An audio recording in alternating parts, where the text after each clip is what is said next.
ඥානයෙන් සම්බන්ධව අදටත් ඉන්දියානු හින්දු භක්තිකයින් වන්දනාමාන කරනවා යයි සැලකෙන අස්ව හිසක් සහ මනුෂ්‍ය සිරුරක් හිමි විෂ්ණු දෙවිඳුගේ එක් අවතාරයක් ලෙස හයාග්‍රීව දැක්වෙනවා.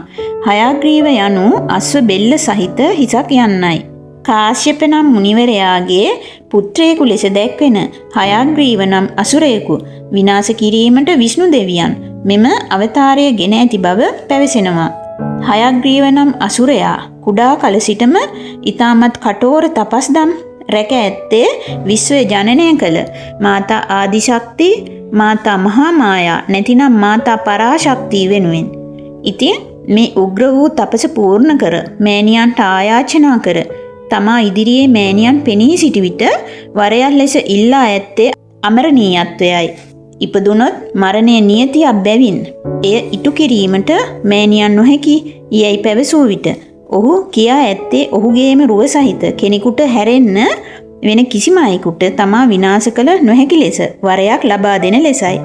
කුමන හෝ ආකාරයේ අයෙකු වුවද තපස් රකී නම් එයට මාර්ගය පෙන්වීමත් එය නිසි ලෙස නිමා කළහොත් ඉල්ලා සිටින වරයක් ලබා දීමත් එකල දෙවිවරුන් අතින් සිදුව තිබෙන බව සැලකෙනවා. ඉතින් එම වරය ලබාගත් හයාග්‍රීව අසුරයා ඉන්පසු අසුර ලෝකයේ ඊතා බල සම්පන්න අයුරින් තුන් ලෝකෙම බීතියට පත් කරමින් තම අනසක පරිදි කටයුතු කර තියෙනවා. පසුව මොහු මනුෂ්‍ය ක්‍රියාවලීන් සම්බන්ධව බ්‍රහ්ම දෙවියන් අත තිබූ චතුර්වේදය බ්‍රහ්ම ලෝකයේදී තමා අතට පත් කරගෙන තියෙනවා. විශ්වීය පැවැත්මට බාධාවක් වූ මොහුව විනාශ කරන මෙන් සියලුම දෙවියන් විෂ්ණු දෙවියන් වෙත ගොස් ආයාචනා කර තියෙනවා. එම ආයාචනය පිළිගනිමින් විෂ්ණු දෙවියන් ඔහු හා ඊතා දිගු කාලයක් සටන් කළද එය ව්‍යර්ථ වී විෂ්ණු දෙවියන් ඊ타මත් වෙහෙසට පත්ව ඊතා දිගු නින්දකට වැටි ඇති බව පැවසෙනවා. ඉන්පසු බ්‍රහ්ම දෙවියන් ඇතුළු අනිකුත් දේවතාවුන් එක්ව මේ මුළු මහත් විශ්වයේම මාතා ආදිශක්තිට කන්න ලව් කරනවා. පසුව මෑණියන්ගේ ආශිර්වාදයෙන් දේවතාවුන් විෂ්ණු දෙවියන් ඇහැරවීම සඳහා මීමැස්සෙකු වැනි කුමියෙකු විෂ්ණු දෙවියන් වෙත යැවූ බවත් එම කුමියා විෂ්ණු දෙවියන් අත තිබූ දුන්නෙහි නූල කැඩූ බවත් එම නූල ගොස් විෂ්ණු දෙවියන්ගේ බෙල්ල කපාගෙන ගිය බවත් සඳහන් වෙනවා. එසේ වීමට හේතු කාරණයක් ලෙස ලක්ෂ්මී මෑණියන්ගේ එක් ශාපයක් ගැන සඳහන් වෙනවා.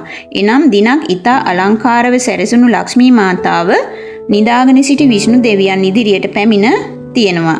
එවිට නිද්‍රාශීලීව සිටි විෂ්ණු දෙවියන් සිනා පහල කළ බවත් ඒ තමාට උපහාසයට කළ බවත් සිතූ ලක්ෂ්මී මෑණියන් විෂ්ණු දෙවියන්ගේ හිස කඩාගෙන ගැලවී යන ලෙසට එම මොහොතේ කේන්තියෙන් සාප කළ බවත් සඳහන් වෙනවා.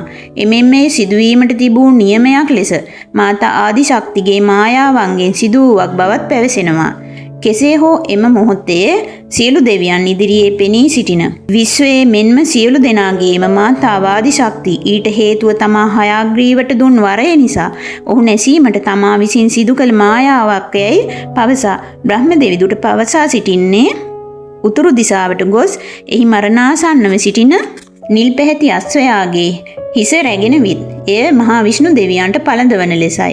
මෑණියන්ගේ මඟ පෙන්වීමට අනුව බ්‍රහ්ම දෙවියන් විසින් රැගෙන එන ලද එම අශ්ව හිස අශ්විනි කුමාරවරුන් සහ ධන්වන්ත්‍රී නම් දෙවියා විසින් විෂ්ණු දෙවියන්ට පළඳවා ප්‍රාණය ලබා දී ඇති බව පැවසෙනවා. පසුව හයාග්‍රීව නම් අසුරයා සමග සටන් කොට ඔහු මරා දමා චතුර්වේදය නැවත බ්‍රහ්ම දෙවියන්ට බාර දී ඇති බව දැක්වෙනවා. අධර්මය නසා ධර්මය රැක වේදය ආරක්ෂා කළ උන්වහන්සේ ඥානයට අධිපති දෙවියෙකු ලෙස සැලකෙනවා. රතු නෙළුමක් මත වැඩ සිටින උන්වහන්සේ නෙළුමක් අත දරා සිටින බවද දැක්වෙනවා.